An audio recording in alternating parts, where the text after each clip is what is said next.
and go to the back. The rear window works really well. Just put the key in. There's a different way to do it. You can either put the key in or do it from inside. And there's the rear window. Turn it the other way and the rear window goes back up. Oh, and on the key fob, if you have groceries, you can just hold down the lower button here that says hatch glass, and that will bring the rear door down without having to do anything. I'm going to lift this up and show you the inside here. Let my camera adjust a little bit. Okay, so the rear has the CD player in it, and it's the 6-disc changer. It's actually a Toyota 6-disc changer. It's missing the little door here, but it still works fine. You just hit this button here, whether the vehicle's on or off, and you can replace all your discs. It holds 6. There's a little release button here to remove your CDs. You put it back in, and it loads them, and you can close the door. There's a hatch here, which I usually store a ball for the receiver, but I'm not sure what was originally supposed to go there. But that's all clean. Most 4Runners don't have this cover. It's pretty rare, and it's in excellent condition. We rarely use it, but we do have it. So it just hooks in those 2 hooks there, so that when the trunk is shut, you can't see what's inside the truck. So when you have Christmas presents and stuff like that, you can kind of hide them in there. So we'll track that back. There are some scratches on the sides here, just from loading things in and out and things like that, just whatever we wanted to move around. The mats are all 4Runner mats in the front and the rear. And the towing cable I just kind of leave underneath there, but the carpet's in excellent condition back here and throughout the truck pretty much. So that's the rear. Now we'll move to the back seat here. And again, these are all 4Runner mats from Toyota. The carpet's in pretty good condition here. There's a little bit of a stain here. It looks like it's worse in the camera than it is in reality. The camera kind of brings it out quite a bit more. And then these seats are in good condition. This part of the truck's in real good condition. And then we come to the driver's door. Those scuffs that I was talking about are just right there, and the rubber just from going in and out of this thing. 192,000 miles, so just going in and out of it, as you know, your foot comes across to get in and you can rub against there. Again, all Toyota mats, even in the passenger side. And again, the original Toyota heated seats were here and here. You turned them on, and so everything here is factory except those 2 little switches right there, which are for the heated seats. Now I'm gonna open the trunk here. If I can find the lever. There it is. And show you the engine compartment. If I can do this with one hand. Okay. Alright. Now we have the engine compartment. It's got a red top battery, which I think they are the best batteries made. This truck starts up great every time, even in the middle of winter. There's the Supercharger. It was installed when the truck was new.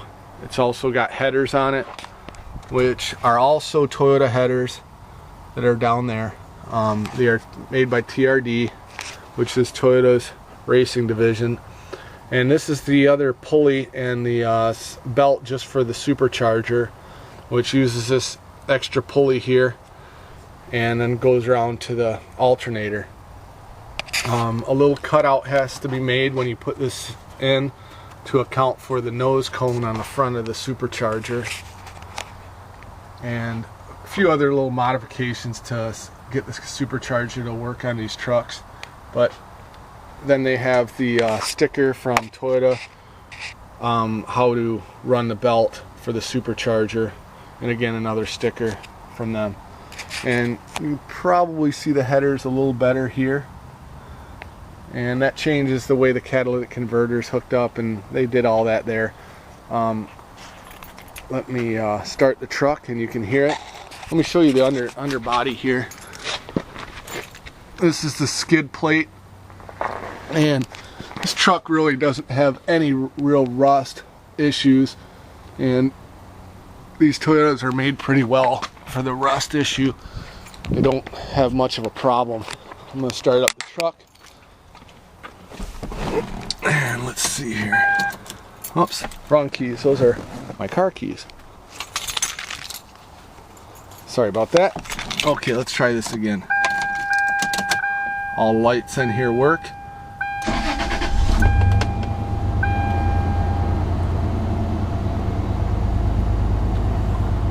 And now has the climate control system. You can see the AC was on when I started it, so that's the sound you're hearing. The stereo works perfectly. It's got a few little wear marks from using it. The CD player in the back, you just hit this and it goes to your disc player in the rear, and then you can skip whatever disc you want.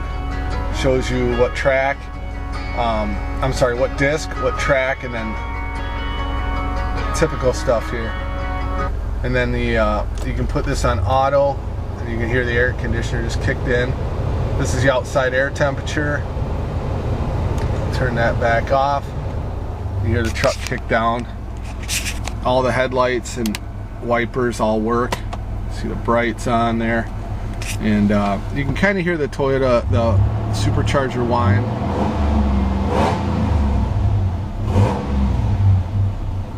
Lets it kick down a little bit. But it goes into gear real nice, doesn't drop down to R's very much.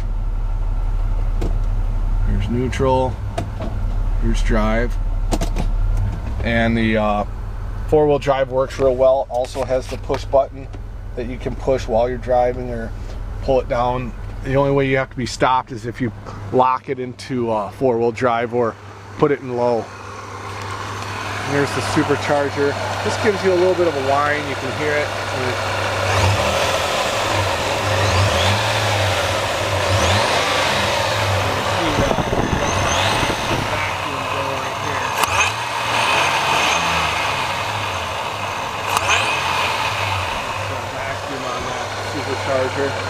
So I'm going to close it up here and take you for a little ride, let you hear how it shifts.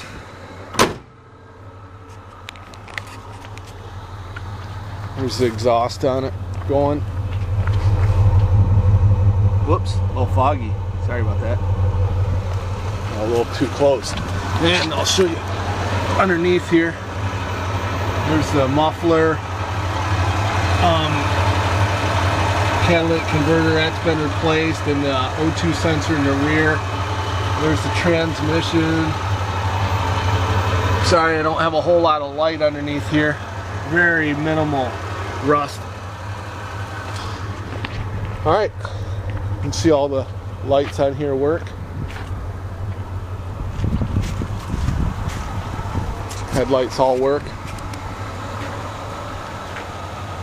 Oh, and the fog lights work. Let me turn those on. Okay, there's the fog lights. Fog lights all work. Alright, let's take it for a little ride.